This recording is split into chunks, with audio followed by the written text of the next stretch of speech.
Oyster is known as one of the world's healthiest foods and is eaten in all continents of the world.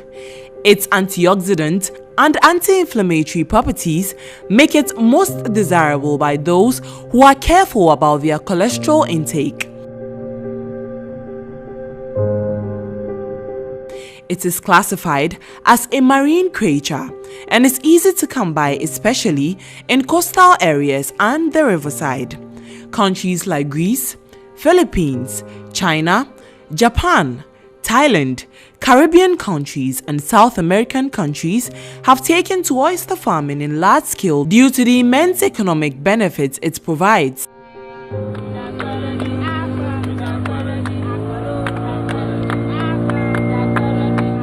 In Ghana, however, the country's oyster stocks have significantly dropped owing to an increasing number of harvesters.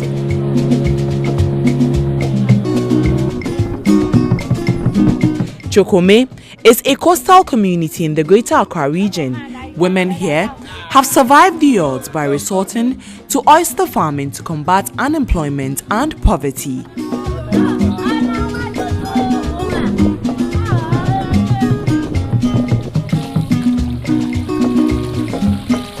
Bernice Beble is an oyster picker, and she tells me since venturing into oyster picking, she has been able to contribute financially towards the upkeep of her family. Oyster, aboy. Yeah, man, you to me ko pick oyster. Yeah, man, cause you buy it to be a wejuma. Edi akọ house ni dwom ni akoton ti to me boy nyaska. Bibi here en krabo ayen to me bisa ye kum and I say ye busua for so me ho akere me. Sesi America say yeah chokome but ya tatagu ha say yeah man ye fire problem fan to me man I say ye kunu musu because of oyster na ya fa ho entity ye pan. Her husband, Francis Adbeshi, also an oyster picker, confirms Bernice has indeed helped in alleviating the financial burden the family once experienced. Ngwili olekeya ne yakoka kada ka ba ho wale yakaya ahia be na fe ko ni enye nandoko ne ka wu ekotukumi alo enye nandoko ni ekegwa hia ayake die da be fen bi manyima ya no twumoni man na shika ni ka ba hia ka gbini in case kaba hia lo enyo ewa hia.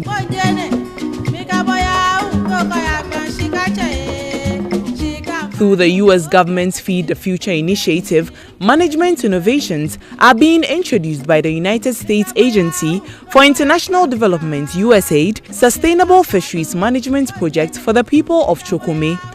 So far, 150 fisherfolks have been trained on oyster biology, ecology, and the importance of water quality and mangrove habitats to the health of the fishery. Most of the women who are into this very activity are already oyster pickers. So when we brought them on board, they didn't really understand the work they were doing. But taking them through the trainings and then the capacity building workshops that we've done, they are able to understand the work they are really doing. So that has made them happy, and then they are committed to doing whatever they are doing. The women have planted over 20,000 mangroves. That has been as a result of the support from SFMP. Although oyster pickers admit the venture is an immense source of financial freedom, it does come with a myriad of challenges. With the water quality monitoring, it's something that is crucial to if we need to manage oyster sustainably. We need to know the parameters, the various indicators that point to whether the water quality can support oyster growth or not. But we need support so that we can fund some of the equipment, we can fund some of the data analysis and scientific analysis of the data. Supporting these female oyster farmers with additional equipment and financing means that they can work in deeper waters, which enables a quicker growth of quality oysters for local consumption and export. Programs Manager for Development Action Association, Abraham Asare, is optimistic about the future of the initiative and the benefits it will bring to the people of Chokome. In the future, we're also looking at adding value to the oyster shells and supplying to people that make animal feed. You know, they need, especially for those in the poultry industry. to add value. We initially wanted to get a grinding machine in the community, so it's also in their plans for the association to get a small grinding machine. They can package it and sell it to these poultry farmers and become a source of income for the association, so as to sustain some of the management measures themselves. So there are little things they can do from this funding, but the rest they can't do. That's why they need support.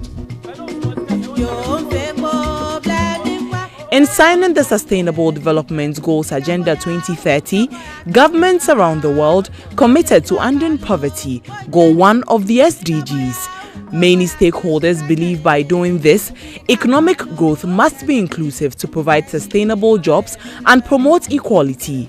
Perhaps it is long overdue for stakeholders to focus on the development of aquaculture in order to reap from the economic benefits oyster farming provides, just as other countries have done.